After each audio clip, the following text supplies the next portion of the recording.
Fala galera, vamos continuar nossa conversa então sobre Brasil, né? Em especial Brasil República, estamos indo aí para a última parte, né, do Brasil República, né? O retorno da democracia.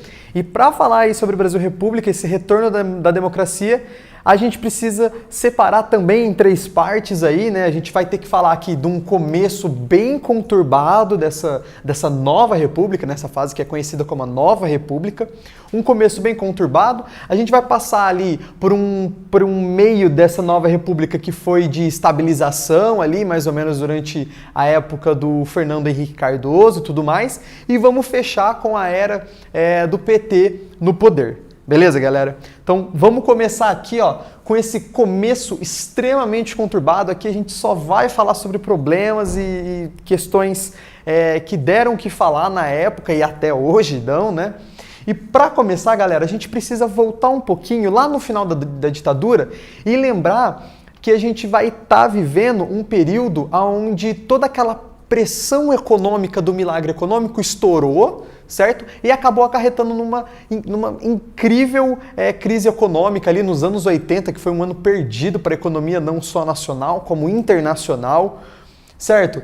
E aí, galera, o Brasil começa ali, né, a nova república, né, com eleições indiretas ao poder. A gente já viu isso na nossa última conversa, né? A gente analisou ali as diretas já e tudo mais, na emenda Dante de Oliveira, mas depois disso a gente tem o Sarney assumindo, né? A gente já teve toda aquela conversa também sobre o Sarney e o Tancredo Neves, né? E o Sarney assume e ele tem ali, né, a galera estava muito preocupada por ele ter sido uma pessoa que nasceu, né, dentro do arena, dos partidos militares e tudo mais. O pessoal estava preocupado com ele ter assumido o poder, mas na verdade não deu nem tempo do Sarney pensar em nada, porque o que ele teve que fazer foi tentar lidar com a economia nacional, que estava extremamente falida. Esse é o termo, não tenho o que falar. Tanto é que só aqui, ó, a gente tem esse período de crise econômica e a gente tem, olha aqui, 4 tentativas, né? O Plano Cruzado 1 e 2, Plano Bresser, Plano Verão, várias tentativas de planos econômicos para tentar lidar com toda essa situação nacional, certo? E aí, galera, o que consistiam esses planos? Basicamente, eram cortar zeros da moeda nacional que já estava extremamente desvalorizada, né? Foi um período também em que o Brasil teve várias moedas circulando, era o cruzeiro, o cruzado real, e era um período muito confuso ali de moedas, né? Porque estava completamente desvalorizada, e todos esses planos eram justamente essa tentativa de lidar com essa moeda falida nacional, que era cortando os zeros da moeda, né? Outra questão que esses planos a todo momento vão tocar é congelar o preço dos produtos nos supermercados para evitar essa inflação, para tentar segurar essa inflação. E isso, de certa forma, funcionava no princípio, porque você segurava o preço, segurava a inflação, mas dali a pouco a inflação estourava e os preços iam lá na altura. Em contrapartida, o que a gente tinha que fazer? Se os preços dos produtos eram inflacionados, aumentava, tinha o gatilho salarial do Sarney, que também vai estar aqui nesses planos aqui. O gatilho salarial aumentou o preço do produto, aumenta o salário também, certo? Além disso tudo, a gente vai ter também, vai ser nesse período que vão surgir os fiscais do Sarney, porque se a gente congela o preço dos produtos, né, vai ter uma galera que vai tentar aumentar o preço dos produtos ali, né, por baixo dos panos, e aí é onde aparecem os fiscais do Sarney, a galera que ia lá e via, né, que os preços estavam diferentes da tabela mensal, e aí avisavam, né, fontes oficiais para irem lá e tentar multar ou lidar com esse pessoal que não seguiam a tabela de preços. Então percebam, galera, a gente está imerso numa crise econômica, vários planos aqui durante o governo do Sarney para tentar lidar com isso, e isso vai se decorrer ao longo de todo o mandato do Sarney como presidente. Vão ser esses planos aqui que vão estar tentando ser implantados a todo momento.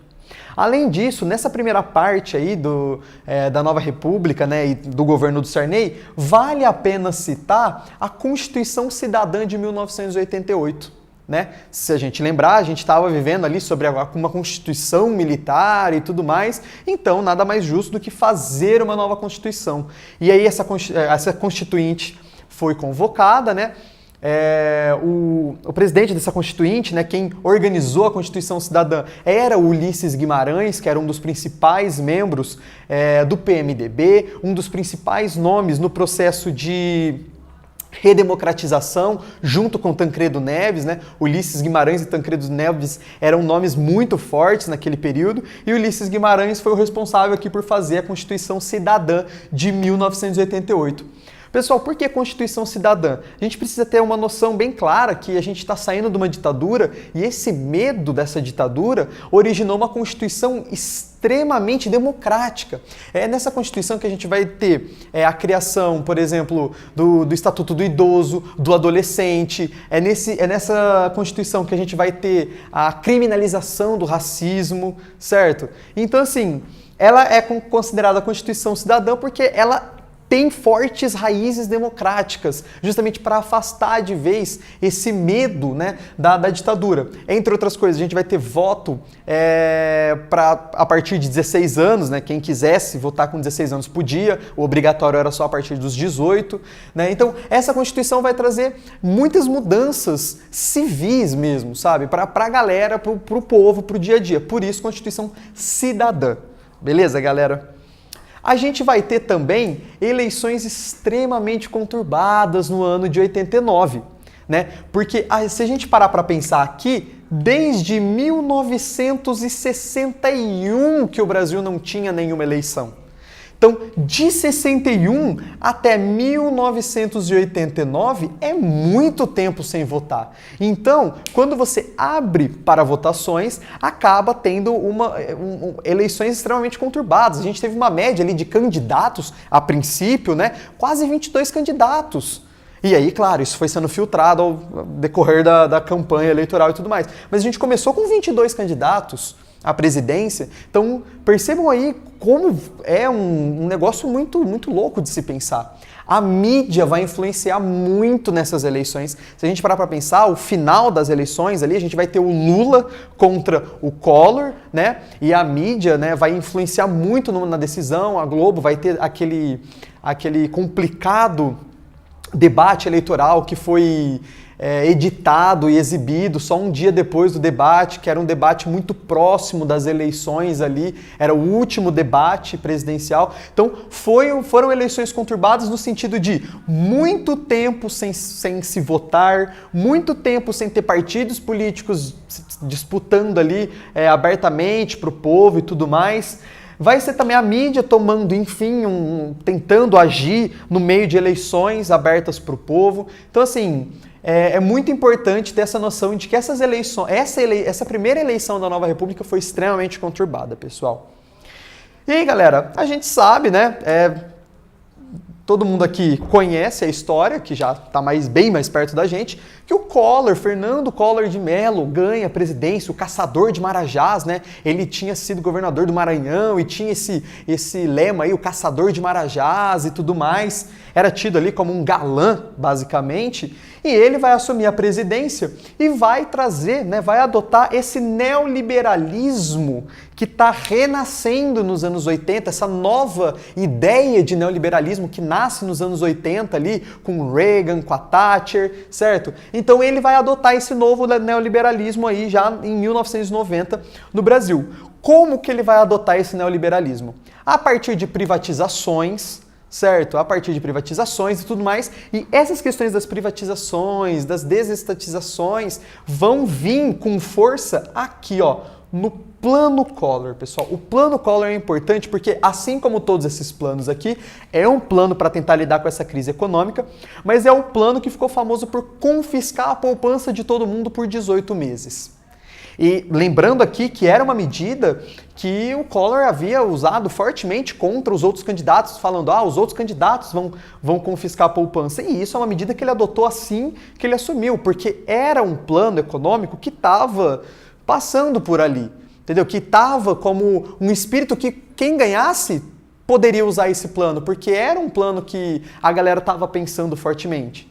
Certo? E o Collor, assim como quando ele ganhou, ele usou para ele. Apesar de acusar os outros, ele acabou usando também. E esse confisco gerou mais inflação, gerou descontentamento popular e tudo mais. E além dessas questões de inflação, de descontentamento popular e tudo isso, vai ser deflagrado o esquema PC Farias, galera. O que é o esquema PC Farias? É o seguinte, a gente tinha o ex-tesoureiro do Fernando Collor de Mello, que era o PC Farias, e ele junto com o Collor e muitas pessoas estavam envolvidos em esquemas de corrupção durante o período eleitoral e tudo mais. E aí, o irmão do Collor, né, o Pedro Collor, ele vai deflagrar isso para todo mundo através da revista Veja, né? E ele vai contar para todo mundo de todos esses esquemas que chegavam até o presidente Fernando Collor de Mello. Isso vai gerar um forte descontentamento na população, que a gente vai ter lá os caras pintadas, a galera indo à rua pedir o impeachment do Collor. Vai ser aberto o processo de impeachment contra o Collor, mas na verdade o que acaba acontecendo é que o Collor renuncia. Então o Collor ele acaba renunciando para não perder seus direitos políticos, que é o que acontece quando ocorre um impeachment. A pessoa, né, a pessoa que sofre o impeachment, ela perde seus direitos políticos de concorrer a qualquer cargo nos próximos 8 anos e tudo mais. Com isso, galera, quando o Collor sai em 1992, né, todo esse processo aqui da entrada do Collor no poder até sua saída duram 2 anos, ele assume em 1990, o plano Collor é de 1990, tudo isso daqui acontece em 2 anos, o Collor sai, quem acaba assumindo é o seu vice, né, o Itamar Franco, e quem já entra naquele período intermediário da nova república, ou seja, fica para uma próxima conversa. Beleza, pessoal? Então eu espero que vocês tenham compreendido todo esse período extremamente conturbado dessa volta, desse retorno da democracia. Beleza, pessoal? Valeu!